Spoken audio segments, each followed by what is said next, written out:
Hello दोस्तों, नमस्कार। स्वागत है आपका हमारे YouTube channel study with Uttarakhandi पर।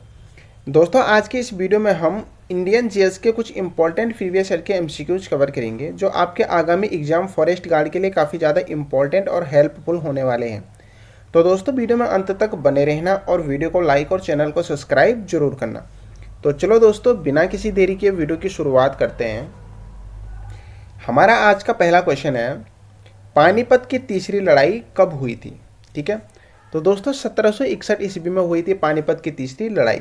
तो राइट आंसर हो जाएगा हमारा ऑप्शन ए। ठीक है, जो पानीपत की तीसरी लड़ाई हुई थी वो पेशवा बाजीराव द्वितीय और अहमद शाह ठीक है, अहमद शाह अब्दाली के मध्य हुई थी 1761 में। ठीक है, और जो पानीपत की तीसरी लड़ाई हुई थी दोस्तों, इसी को इतिहासकार पंडित काजीराव ठीक है, पंडित काजीराव ने इसको स्वयं होते हुए देखा था। ठीक है, तो ये फैक्ट भी आपको याद रखना है। क्वेश्चन बन सकता है कि पानीपत की तीसरी लड़ाई को किस इतिहासकार ने स्वयं होते हुए देखा है। ठीक है, तो दोस्तों पंडित काजीराव ने पानीपत की तीसरी लड़ाई को स्वयं होते हुए देखा था। ठीक है, कब हुई थी पानीपत की तीसरी लड़ाई? आप बताएंगे 1761 में। किसके मध्य हुई थी? पेशवा बाजीराव द्वितीय और अहमद शाह अब्दाली के मध्य। ठीक है, अगला क्वेश्चन है हमारा, हल्दी घाटी युद्ध के पीछे अकबर का मुख्य उद्देश्य क्या था? ठीक है, पूछा क्या जा रहा कि अकबर का मुख्य उद्देश्य क्या था हल्दी घाटी युद्ध के पीछे। ठीक है, तो दोस्तों हल्दी घाटी का जो युद्ध हुआ था वो 1576 ईस्वी में हुआ था। ठीक है, और किसके मध्य हुआ था? तो ये अकबर और राणा प्रताप के मध्य हुआ था। ठीक है, और इस युद्ध के पीछे जो अकबर का मुख्य उद्देश्य था वो राणा प्रताप को अपने अधीन करना और साम्राज्यवादी नीति अपनाना और राजपूतों में फूट डालना, ये 3 उद्देश्य थे इस युद्ध के पीछे अकबर के। ठीक है, तो राइट आंसर हो जाएगा हमारा ऑप्शन डी, उपर्युक्त सभी। अगला क्वेश्चन है हमारा, वास्को डी गामा भारत कब आया था? ठीक है, तो दोस्तों वास्को डी गामा 1498 में भारत आया था। तो राइट आंसर है हमारा ऑप्शन सी। ठीक है, और वास्को डी गामा भारत में सबसे पहले आया था कालीकट। ठीक है, ये भी आपको याद रखना है। क्वेश्चन बनता है कि वास्को डी गामा भारत में सर्वप्रथम कहाँ आया था? तो कालीकट आया था। ठीक है, और जब 1498 में वास्को डी गामा कालीकट आया, उस समय वहाँ का हिंदू शासक था जिमेरिन। ठीक है, कौन था वहाँ का हिंदू शासक? जिमेरिन। तो क्वेश्चन अब ये बनता है कि वास्को डी गामा का भारत आने पर भव्य स्वागत किसने किया था? ठीक है, तो जब वास्को डी गामा 1498 में भारत आया दोस्तों, तो उसका भव्य स्वागत किया था कालीकट के हिंदू शासक जिमेरिन ने। ठीक है, ये आपको बिल्कुल याद रखना है। ठीक है, और वास्को डी गामा था जो वो पुर्तगाल का रहने वाला था, पुर्तगाल। ठीक है, तो ये फैक्ट भी आपको याद रखना है। कभी कभी पूछा जाता है कि वास्को डी गामा कहाँ का रहने वाला था, तो ये पुर्तगाल का रहने वाला था। या क्वेश्चन इस तरीके से पूछा जाता है कि भारत आने वाला प्रथम पुर्तगाली कौन था? ठीक है, तो दोस्तों वास्को डी गामा भारत आने वाला प्रथम पुर्तगाली था। ठीक है, ये आपको याद रखना है। अगला क्वेश्चन है हमारा, बक्सर के युद्ध में अंग्रेजी सेना का नेतृत्व किसने किया था? ठीक है, तो दोस्तों बक्सर का युद्ध कब हुआ था? इंपॉर्टेंट फैक्ट पहले ये है। ठीक है, तो बक्सर का युद्ध हुआ था 1764 में। ठीक है, और बक्सर के युद्ध में अंग्रेजी सेना का नेतृत्व किया था हेक्टर मुनरो ने। तो राइट आंसर हो जाएगा हमारा ऑप्शन बी। ठीक है, और अगर आपसे पालसी का युद्ध पूछा जाए कि पालसी का युद्ध कब हुआ था, तो पालसी का युद्ध हुआ था 1757 में। ठीक है, और पालसी के युद्ध में अंग्रेजी सेना का नेतृत्व किसने किया था? रॉबर्ट क्लाइड ने। ठीक है, तो ये भी आपको याद रखना है। ठीक है, अगर बक्सर का युद्ध पूछा जाए, बक्सर के युद्ध में अंग्रेजी सेना का नेतृत्व किसने किया? हेक्टर मुनरो ने। बक्सर का युद्ध कब हुआ? 1764 में। पालसी का युद्ध पूछा जाए कब हुआ? 1757 में, और अंग्रेजी सेना का नेतृत्व किसने किया? रॉबर्ट क्लाइड ने। ठीक है, अगला क्वेश्चन है हमारा, संविधान सभा के लिए चुनाव कब संपन्न हुए थे? ठीक है, तो दोस्तों 1946 में संविधान सभा के लिए चुनाव संपन्न हुए थे। ठीक है, तो राइट आंसर हो जाएगा हमारा ऑप्शन सी। ठीक है, और जो संविधान सभा का प्रथम अधिवेशन हुआ था दोस्तों, वो 9 दिसंबर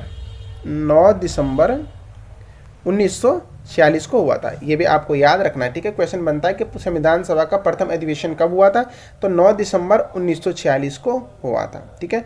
और जो संविधान सभा का प्रथम अधिवेशन हुआ था 9 दिसंबर 1946 को, वो हुआ था दिल्ली में। ये भी आपको याद रखना है, ठीक है। क्वेश्चन बनता है कि संविधान सभा का प्रथम अधिवेशन कहाँ हुआ था, तो वो दिल्ली में हुआ था, ठीक है। और जो संविधान सभा का प्रथम अधिवेशन और उद्घाटन अधिवेशन भी कह सकते हैं हुआ था, तो उसकी अध्यक्षता किसके द्वारा की गई थी, ये इंपॉर्टेंट फैक्ट है, ठीक है। तो दोस्तों सच्चिदानंद सिन्हा जी के द्वारा उसकी अध्यक्षता की गई थी। ये भी आपको याद रखना है, ठीक है। क्वेश्चन बनता है कि संविधान सभा के प्रथम अधिवेशन की अध्यक्षता किसके द्वारा की गई थी, तो सच्चिदानंद सिन्हा जी के द्वारा की गई थी, ठीक है। अगला क्वेश्चन है हमारा, राज्य के नीति निर्देशक तत्वों का उल्लेख भारतीय संविधान के किस भाग में है, ठीक है। तो दोस्तों भाग 4 में राज्य के नीति निर्देशक तत्वों का उल्लेख है। राइट आंसर है हमारा ऑप्शन बी, ठीक है। और अगर आपसे अनुच्छेद पूछा जाए तो अनुच्छेद 36 से 51 के अंतर्गत राज्य के नीति निर्देशक तत्वों का उल्लेख किया गया है, तो ये भी आपको याद रखना है। अगला क्वेश्चन है हमारा, भाषाई आधार पर गठित प्रथम राज्य है, ठीक है। तो दोस्तों आंध्र प्रदेश भाषाई आधार पर गठित प्रथम राज्य है, ठीक है। तो राइट आंसर है हमारा ऑप्शन डी, ठीक है। भाषाई आधार पर आंध्र प्रदेश का गठन किया गया था 1953 में, तो ये आपको याद रखना, ठीक है। गठन कब किया गया, 1953 में। और भाषाई आधार पर गठित प्रथम राज्य कौन सा है, आंध्र प्रदेश। बढ़ते हैं अगले क्वेश्चन की तरफ। अगला क्वेश्चन है हमारा, सबसे अधिक उम्र में प्रधानमंत्री पद पर आसीन होने वाले व्यक्ति हैं, ठीक है। तो दोस्तों मोरारजी देसाई सबसे अधिक उम्र में प्रधानमंत्री पद पर आसीन होने वाले व्यक्ति हैं, तो राइट आंसर है हमारा ऑप्शन ए, ठीक है। और क्वेश्चन बनता है कि प्रथम गैर कांग्रेसी प्रधानमंत्री कौन थे, ठीक है। तो दोस्तों प्रथम गैर कांग्रेसी प्रधानमंत्री भी थे मोरारजी देसाई, ये भी आपको याद रखना है, ठीक है। और अविश्वास प्रस्ताव के कारण अपने पद से त्याग पत्र देने वाले प्रथम प्रधानमंत्री कौन थे, ठीक है। तो दोस्तों ये भी थे मोरारजी देसाई। तो ये सारे फैक्ट आपको याद रखने हैं, ठीक है। क्वेश्चन बन सकता है कि अविश्वास प्रस्ताव के कारण अपने पद से त्याग पत्र देने वाले प्रधानमंत्री कौन थे, तो वो थे मोरारजी देसाई, ठीक है। अगला क्वेश्चन है हमारा, भारतीय रुपये का सर्वप्रथम किस वर्ष अवमूल्यन किया गया, ठीक है। तो दोस्तों भारतीय रुपये का सर्वप्रथम 1949 में अवमूल्यन किया गया था, ठीक है। तो राइट आंसर है हमारा ऑप्शन ए, ठीक है। भारतीय रुपये का अब तक 3 बार अवमूल्यन हो चुका है। क्वेश्चन बन सकता है कि भारतीय रुपये का कितनी बार अवमूल्यन हुआ है अब तक, ठीक है। तो भारतीय रुपये का अब तक 3 बार अवमूल्यन हो चुका है। प्रथम बार कब हुआ था, 1951 में, और अंतिम बार हुआ था 1991, प्रथम बार 1949 में हुआ था और अंतिम बार हुआ था 1991 में, ठीक है। अगला क्वेश्चन है हमारा, हाल ही में आरबीआई द्वारा जारी 50 के नोट के पृष्ठभाग में निम्नलिखित में से किसका रूपांकन किया गया है, ठीक है। किसका रूपांकन किया गया है, ठीक है। तो दोस्तों जो 50 का नोट है इसके पृष्ठभाग पर हम्पी के पत्थर से बना रथ, ठीक है, इसका चित्र क्या किया गया है, रूपांकन किया गया है। तो राइट आंसर हो जाएगा हमारा ऑप्शन सी। अगला क्वेश्चन है हमारा, भारत की प्रथम खनिज नीति कब घोषित हुई, ठीक है। तो दोस्तों 1951 में भारत की प्रथम खनिज नीति घोषित हुई थी। तो राइट आंसर है हमारा ऑप्शन डी, ठीक है। और भारत की जो नई खनिज नीति है वो 1993 में घोषित की गई थी, ठीक है। तो प्रथम पूछी जाए 1951 और नई पूछी जाए तो 1993, ठीक है। अगला क्वेश्चन है हमारा, वर्नाक्यूलर प्रेस एक्ट किसके कार्यकाल में पारित हुआ था। काफी इंपॉर्टेंट क्वेश्चन है, ठीक है। तो दोस्तों जो वर्नाक्यूलर प्रेस एक्ट था ये लॉर्ड लिटन के कार्यकाल में पारित हुआ था 1878 में, ठीक है। ये आपको याद रखना है, ठीक है। पारित किसके कार्यकाल में हुआ, लॉर्ड लिटन के 1878 में, ठीक है। अब क्वेश्चन ये बनता है कि वर्नाक्यूलर प्रेस एक्ट था जो वो किसके कार्यकाल में रद्द हुआ था, ठीक है। पारित तो लॉर्ड लिटन के कार्यकाल में हुआ 1878 में, लेकिन ये रद्द हुआ था लॉर्ड रिपन के कार्यकाल में 1882 में। तो ये दोनों फैक्ट आपको याद रखना है। पारित हुआ था 1878 में, रद्द हुआ 1882 में। पारित लिटन के काल में हुआ और रद्द हुआ रिपन के कार्यकाल में, ठीक है। अगला क्वेश्चन है हमारा, दिल्ली का लाल किले का निर्माण किसने करवाया था, ठीक है। तो दोस्तों जो दिल्ली का लाल किला है इसका निर्माण करवाया था शाहजहां ने, ठीक है। तो राइट आंसर हो जाएगा हमारा ऑप्शन बी, ठीक है। और अगर एग्जाम में आगरा का लाल किला पूछा जाए कि आगरे के लाल किले का निर्माण किसने किया था, ठीक है।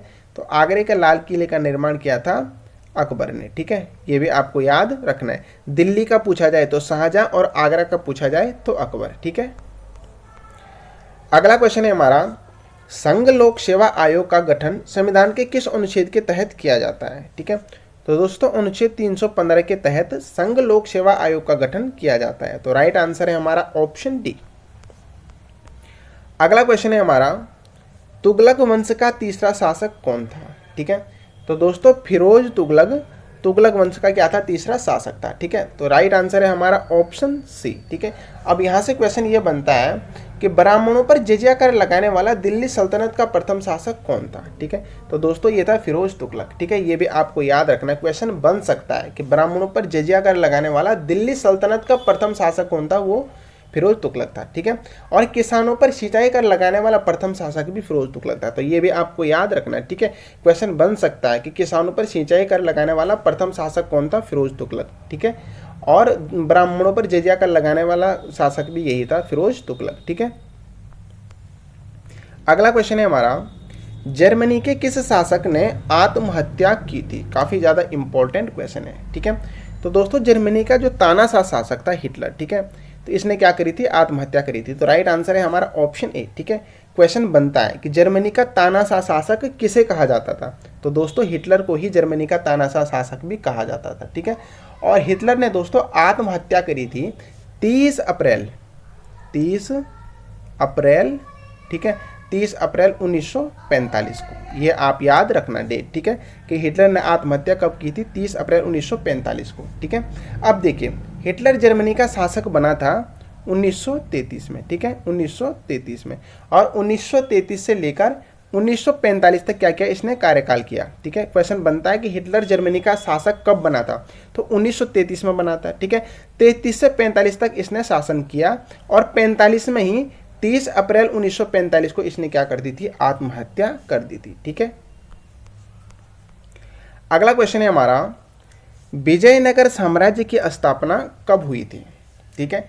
तो दोस्तों विजयनगर साम्राज्य की स्थापना हुई थी 1336 में, ठीक है। यहाँ पे थोड़ा मिस टाइप हो गया, ये 1936 है, ये 1336 होगा, ठीक है, 1336 में, ठीक है।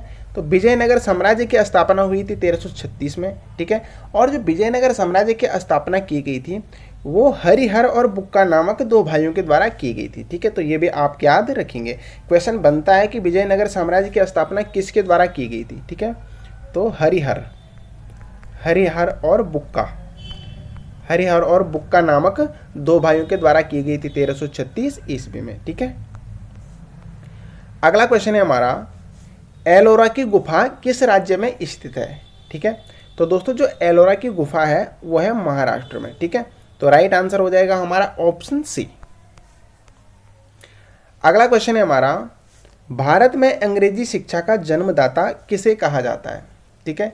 तो दोस्तों लॉर्ड मैकाले को भारत में अंग्रेजी शिक्षा का जन्मदाता कहा जाता है, ठीक है। तो याद रखना है आपको, राइट आंसर है हमारा ऑप्शन सी। अगला क्वेश्चन और आज का अंतिम क्वेश्चन है हमारा, आर्थिक उदारीकरण का जनक किसे कहा जाता है, ठीक है। तो दोस्तों ये क्वेश्चन आपके लिए है, ठीक है। आप कमेंट सेक्शन में जरूर बताना कि आर्थिक उदारीकरण का जनक किसे कहा जाता है, ठीक है। तो दोस्तों ये थे हमारे आज के कुछ इंपॉर्टेंट प्रीवियस ईयर के एमसीक्यूज। आशा करता हूँ आपको वीडियो अच्छी लगी होगी। अगर आपको वीडियो अच्छी लगती है तो वीडियो को लाइक और चैनल को सब्सक्राइब जरूर करें और हो सके तो अपने दोस्तों के साथ वीडियो को ज़्यादा से ज़्यादा शेयर करें। Thank you.